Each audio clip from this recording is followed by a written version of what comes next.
स्वामी जी के पूर्व जो लोग बोलते थे, जो भी वक्ता अपना वक्तव्य देते थे, वे सब क्या कहते थे? देखिए हमारे भारतवर्ष की क्या संस्कृति है।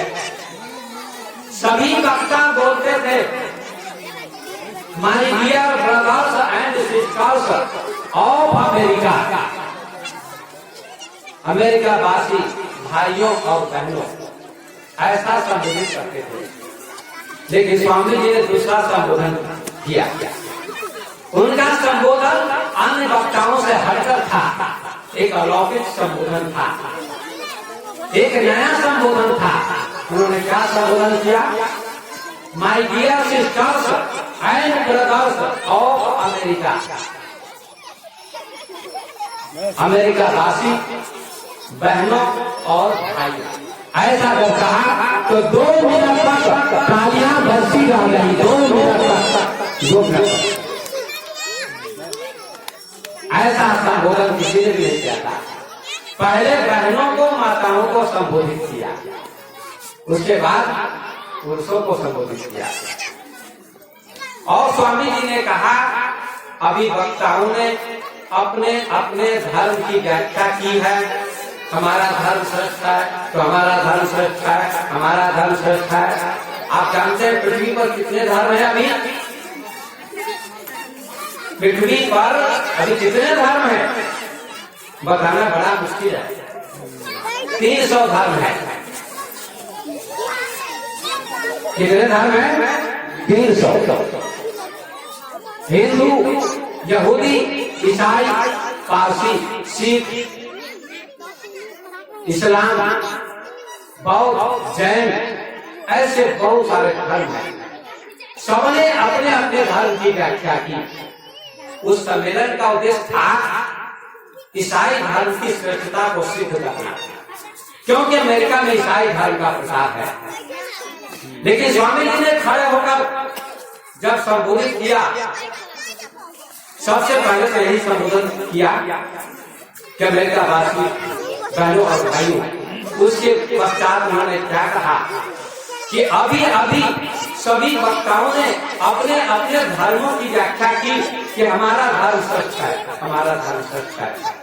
लेकिन मैं कहना चाहता हूँ कि मैं भारत का प्रतिनिधि बनकर आया हूँ, भारत का सन्यासी हूँ, हिंदू धर्म का सन्यासी हूँ। हमारा हिंदू धर्म कहता है, हमारा वैदिक धर्म कहता है कि सारी नदियां समुद्र में ही पहुंचती, सारी नदियां समुद्र में समा जाती हैं।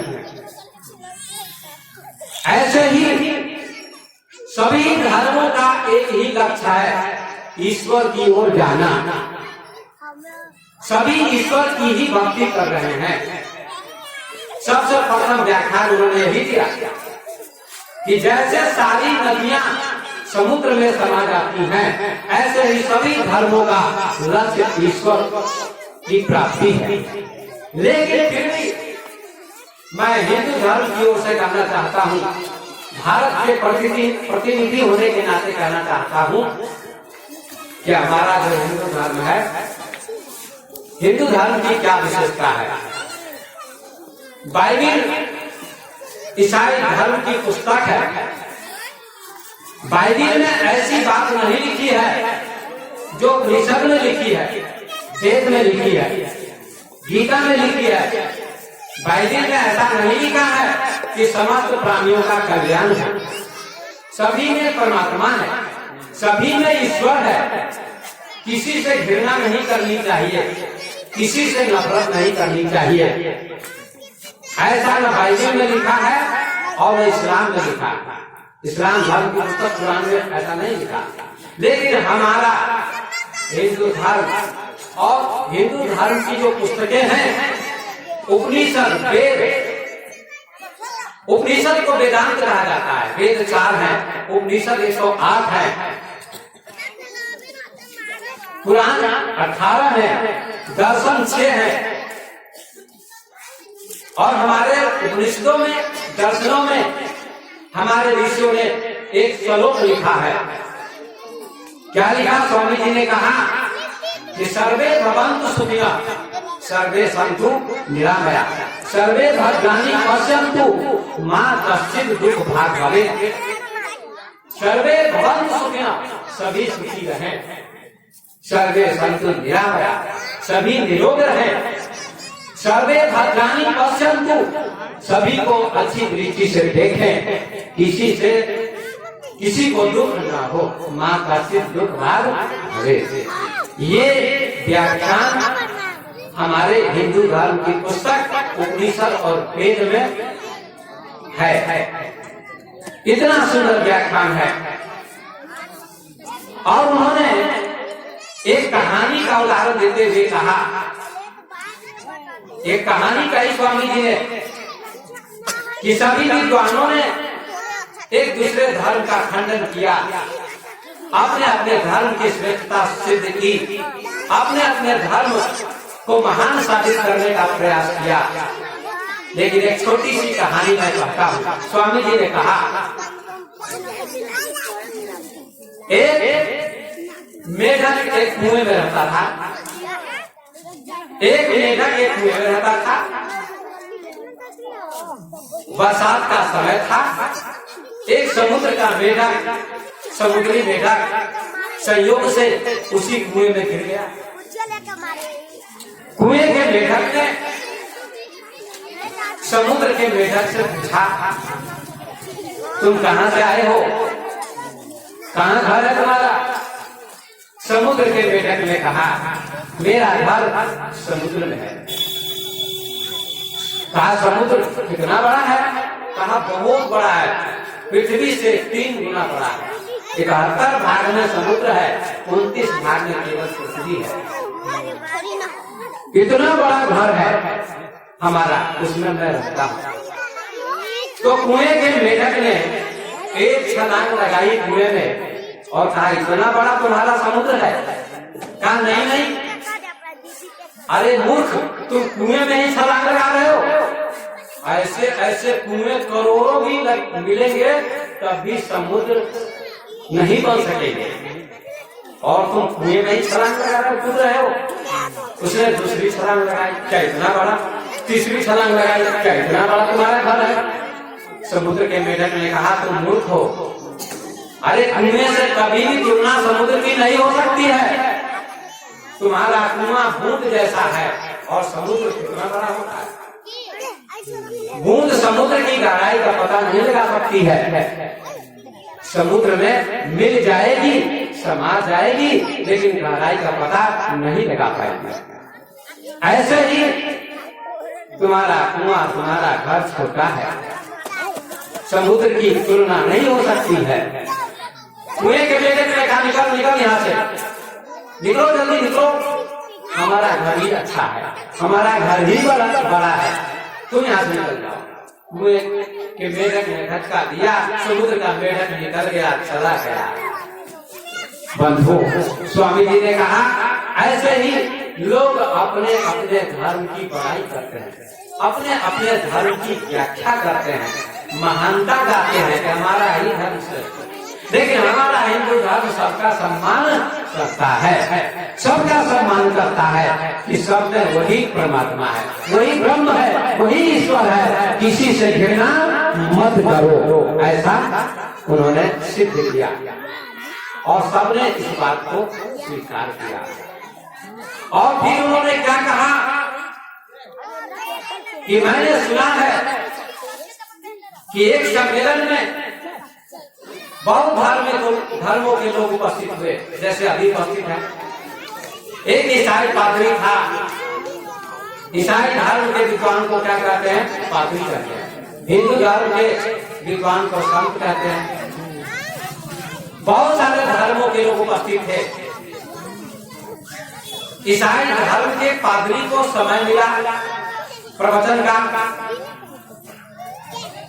ईसाई पादरी ने कहा, दुनिया में जितने भी धर्म हैं, सबसे श्रेष्ठ धर्म ईसाई धर्म है, सभी को ईसाई धर्म की शरण में आ जाना चाहिए।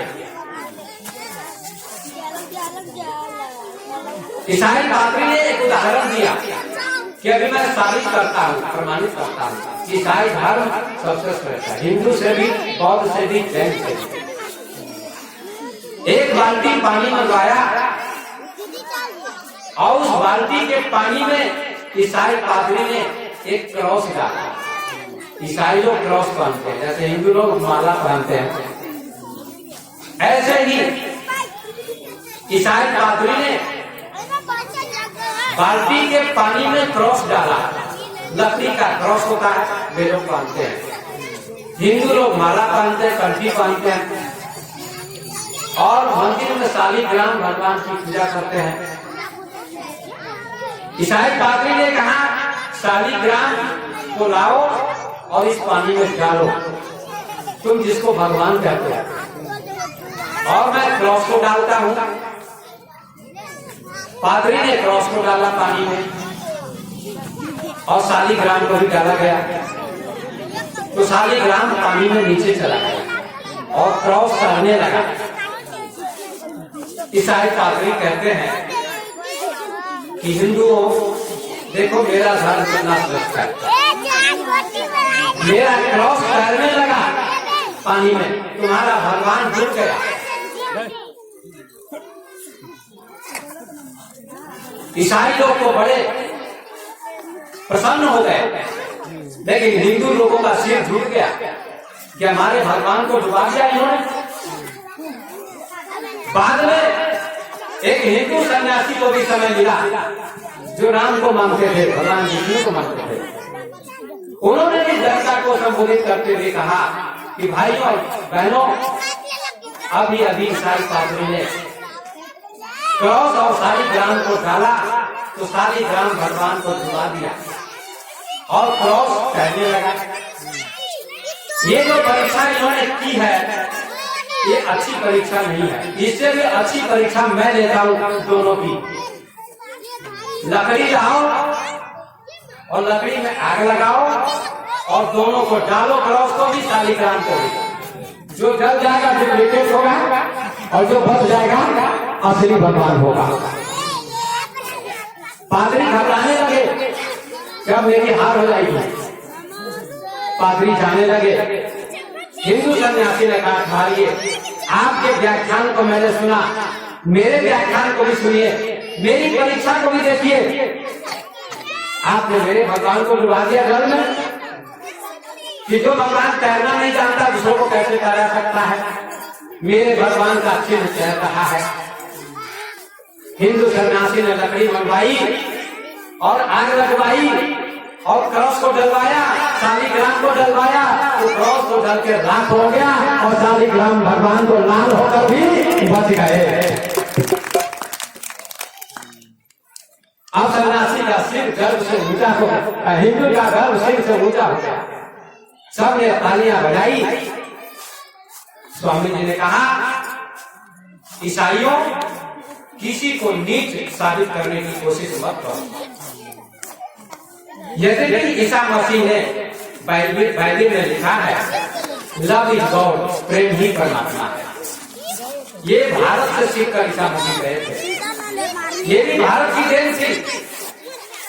तो स्वामी जी ने अपना व्याख्यान दिया और भी एक बात और कही कि अमेरिका को, पश्चिम को विज्ञान की जरूरत है, धर्म की जरूरत है, और भारत को विज्ञान की जरूरत है। क्योंकि अमेरिका भोग प्रधान देश है, पश्चिम भोग प्रधान है। वहां जब किसी की मृत्यु हो जाती है तो क्या कहते लोग, और अपने भारत में जब किसी की मृत्यु हो जाती है तो क्या कहा जाता है। इसकी तुलना स्वामी जी ने की। अमेरिका में जब किसी की मृत्यु हो जाती है तो कहा जाता है ये man gives up his ghost, अर्थात देह ने आत्मा का त्याग कर दिया। ये स्वामी जी ने मन से संबोधित किया कि तुम्हारे धर्म में, ईसाई धर्म में ये मान्यता है कि शरीर आत्मा का त्याग कर देती है, देता है। आत्मा का त्याग शरीर करता है, लेकिन हमारा धर्म कहता है, भारत कहता है, भारत की संस्कृति कहती है उपनिषद कहते हैं, वेद कहते हैं कि man gives off his body. जब किसी की मृत्यु हो जाती है भारत में तो लोग कहते हैं फला व्यक्ति ने शरीर का त्याग कर दिया, फला व्यक्ति ने शरीर का त्याग कर दिया, ऐसा भारत में कहा जाता है। ये कितनी अच्छी बात यहाँ कही जाती है। मतलब कि अमेरिका में भोग की प्रधानता है, वैभव की प्रधानता है, इंद्रियों का सुख, आंतरिक सुख को ही प्रधान माना जाता है। धन, वैभव, संपत्ति की प्रधानता है। मृत्यु के बाद कुछ नहीं होता है। ये ईसाई धर्म, यहूदी धर्म और इस्लाम धर्म की मान्यता है कि एक ही जन्म होता है, दूसरा जन्म नहीं होता। इसलिए जो भी खा लो, पी लो, मौज उड़ा लो, दूसरा जन्म नहीं होता। भोग प्रधान पश्चिम है, अमेरिका है, इंग्लैंड है, लेकिन हमारा भारत भोग प्रधान नहीं है। भोग के साथ साथ योग की भी जरूरत है। भोग क्या है? शरीर। योग क्या है? आत्मा। भोग क्या है? धरती। योग क्या है? आकाश। भोग क्या है? फूल। योग क्या है? सुगंध। भोग क्या है? इंद्रियों का सुख क्या है? परिधि है। और परमात्मा का सुख, भक्ति का सुख, ये क्या है? केंद्र है। परिधि से केंद्र की यात्रा करनी चाहिए, भोग से योग की यात्रा करनी चाहिए, शरीर से आत्मा की यात्रा करनी चाहिए। ये हमारे भारत धर्म की संस्कृति है। ऐसा स्वामी जी ने संबोधित किया। सभी लोगों ने स्वामी जी का व्याख्यान सुना और स्वामी जी स्थान प्रथम आया। स्वामी जी को लोग बहुत चाहने लगे, बहुत सम्मान करने लगे। बंधुओं, स्वामी जी ने कई दिनों तक लगातार व्याख्यान दिया और अमेरिका में बड़ी उनकी प्रसिद्धि हो गई, बड़ा सम्मान होने लगा। एक भारत का युवा सन्यासी जिसने भारत का गौरव बढ़ाया, भारत की गरिमा बढ़ाई। 1984 में भारत सरकार ने स्वामी विवेकानंद के नाम से राष्ट्रीय युवा दिवस की घोषणा की और 1985 में ये घोषणा लागू की गई। आज भी युवाओं को प्रेरणा मिलती है स्वामी जी से कि युवा को, युवकों को, युवतियों को अध्यात्म को भी जानना चाहिए, शिक्षा भी प्राप्त करनी चाहिए और अध्यात्म का भी ज्ञान होना चाहिए। यदि आप एक ही चीज का अध्ययन करते हैं तो आपका जीवन अधूरा है। हमारे शरीर में 2 हाथ हैं, 2 पैर हैं, 2 आंखें हैं। इसी प्रकार से भौतिक और आध्यात्मिक दोनों चीजों की जरूरत है। लेकिन आज हमारा समाज भटक रहा है, हमारा युवा भटक रहा है। हमारा युवा अध्यात्म को जानना नहीं चाहता। ये भारत का सौभाग्य नहीं होगा। स्वामी जी ने भारत का सौभाग्य बढ़ाया, भारत का गौरव बढ़ाया, भारत की गरिमा का यशोगान किया और आज उनकी जयंती हम लोग मना रहे हैं, उनकी याद की जा रही है। हमको उनसे प्रेरणा लेनी चाहिए।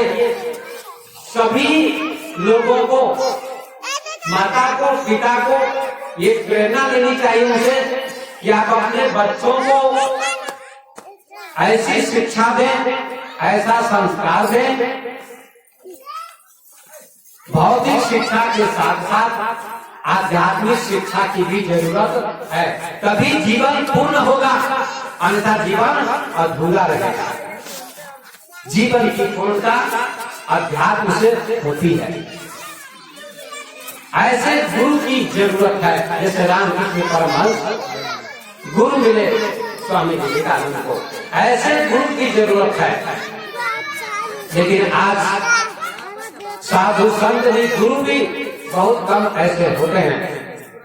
लेकिन हमारा भारतवर्ष गौरवान्वित है स्वामी जी से।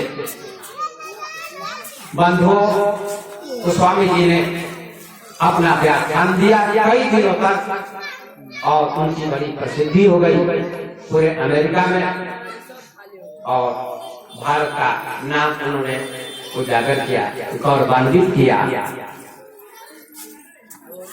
आज भी स्वामी जी अमर हैं, क्योंकि महापुरुष का भी देहांत हो जाता है, लेकिन कितनी छोटी उम्र में उन्होंने कितना बड़ा काम किया, बहुत बड़ा काम किया।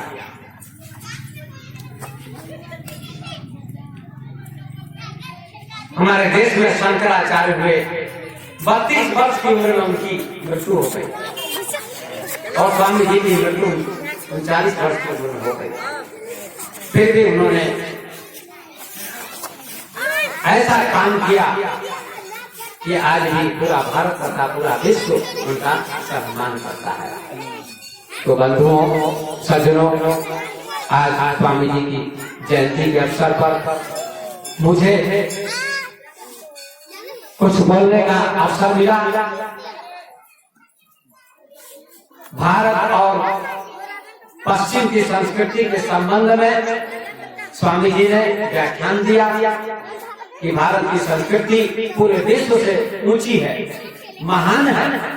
इसलिए आज भी अमेरिका के लोग, इंग्लैंड के लोग भारत आते हैं साधु संतों के पास और सत्संग सुनते हैं। यहाँ की भूमि को प्रणाम करते हैं, ऋषिकेश आते हैं, हरिद्वार आते हैं। यहाँ की भूमि अध्यात्म के पानी से सिंचित है। स्वामी विवेकानंद ने, शंकराचार्य ने, बुद्ध ने, महावीर ने इस पवित्र भूमि को अध्यात्म के पानी से सींचा है, और स्वामी जी ने तो इसमें और भी 4 चांद लगा दिया। एक क्रांति की स्वामी जी ने, बहुत बड़ी क्रांति की। समय उनको ज्यादा नहीं था, प्रकृति ने जल्दी उनको छीन लिया, लेकिन उनकी वाणी को, उनके यश को प्रकृति भी नहीं छीन सकी। उनकी वाणी, उनका यश भारतवर्ष तथा विश्व में गूंज रही है। इसलिए हम स्वामी जी को नमन करते हैं, प्रणाम करते हैं। स्वामी जी अमर हैं और अमर रहेंगे। इन्हीं शब्दों के साथ आप सबको धन्यवाद देते हुए मुझे आपने आमंत्रित किया, मुखिया जी ने आमंत्रित किया कि स्वामी जी के बारे में थोड़ा व्याख्यान दीजिए। तो मैंने आपके सामने थोड़ा व्याख्यान दिया, और मैं स्वामी जी को नमन करते हुए अपनी वाणी को विराम दे रहा हूँ। धन्यवाद।